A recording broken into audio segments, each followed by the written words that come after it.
Deus nos abençoe, nos faça entender a mensagem do Senhor. Amém. Amados irmãos, durante todo o tempo da história sempre se levantaram pessoas discutindo sobre certas doutrinas, muitas vezes tendo sérios problemas de interpretação e às vezes levantando e valorizando algo que na verdade não era o foco da mensagem. Nós temos uma grande guerra, pode-se assim dizer, no que diz respeito à doutrina do Espírito Santo.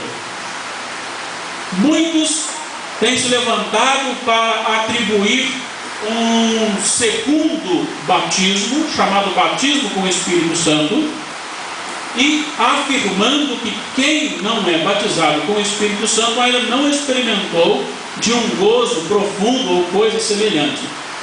Nós cremos pela palavra que o batismo com o Espírito Santo é o momento da conversão, porque não se pode converter sem ser tocado pelo Espírito Santo, porque é Ele que convence, é Ele que encoraja, é Ele que ensina, é Ele que faz lembrar o Evangelho, é Ele que faz nos ver quem somos, é Ele quem dirige a nossa vida, e Ele sempre está para colocar em nossos corações a verdade das Sagradas Escrituras.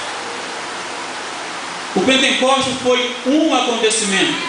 Não pode haver dois derramamentos do Espírito Santo. Por quê? Porque a partir do momento do Pentecostes, o Espírito Santo habita no meio da igreja. Portanto, não há um novo derramamento do Espírito Santo. Então a oração, derrama sobre nós o teu Espírito, está equivocada, porque ele está no nosso meio.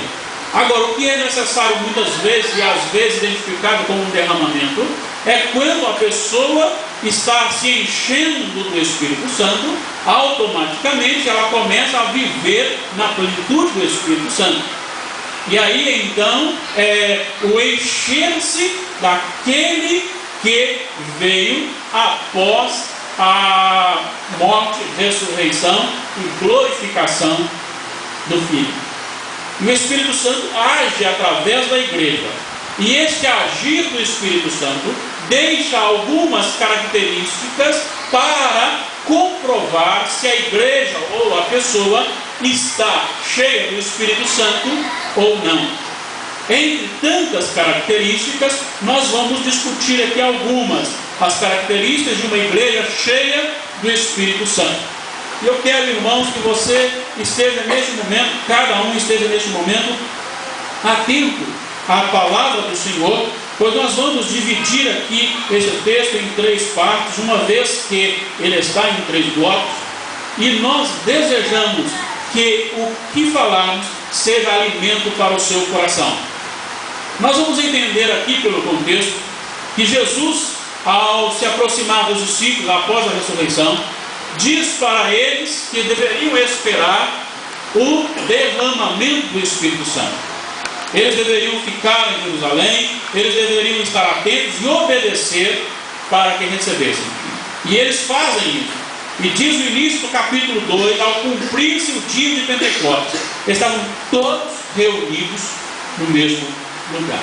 Eles obedeceram e experimentaram poderosamente o derramamento do Espírito Santo, o que ocasionou neles uma nova atitude, uma mudança de vida, no sentido até de ação, quando eles começaram então a glorificar a Deus e a falar em outras línguas, sendo essas línguas aqui línguas determinadas pelo Espírito Santo para que pessoas de outra nacionalidade os entendessem.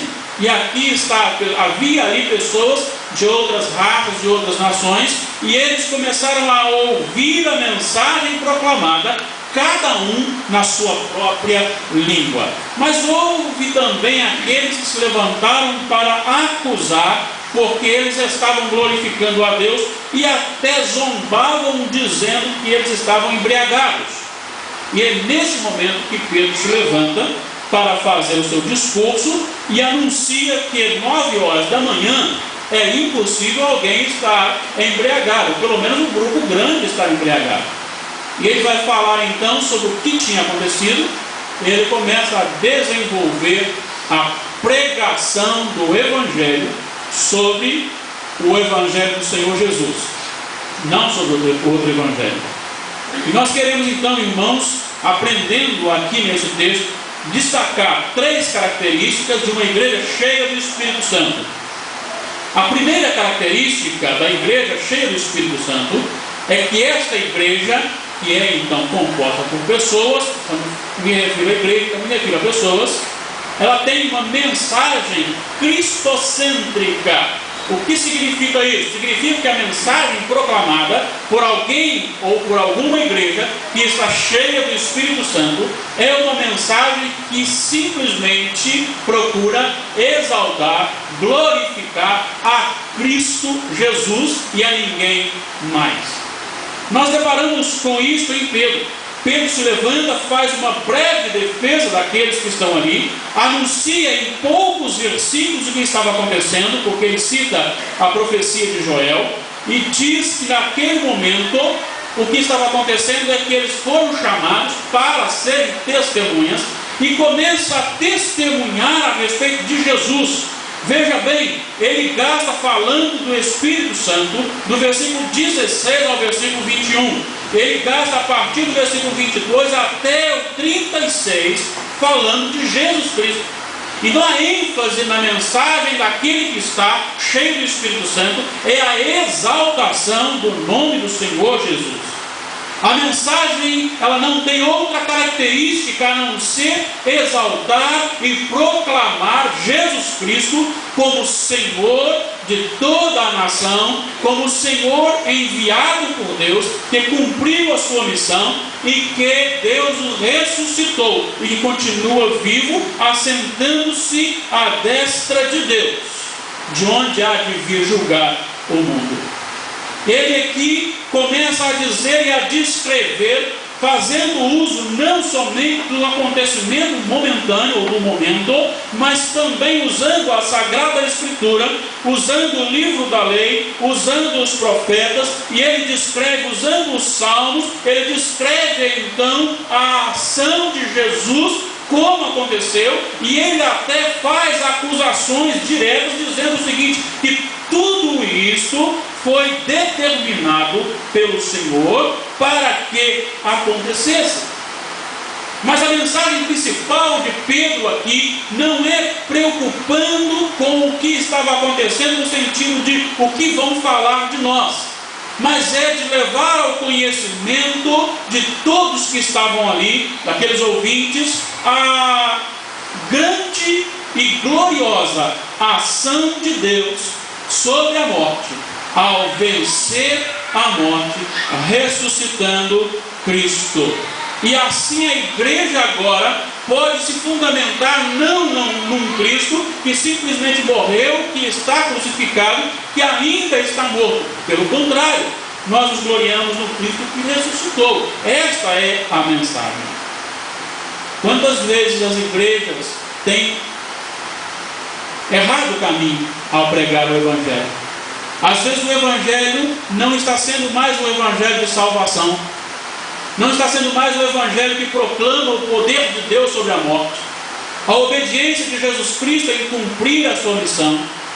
Às vezes pouco se fala em Jesus Cristo e muito se fala em poder da igreja, em poder do pregador, em poder deste ou daquele, e muitas vezes se esquece de Jesus Cristo.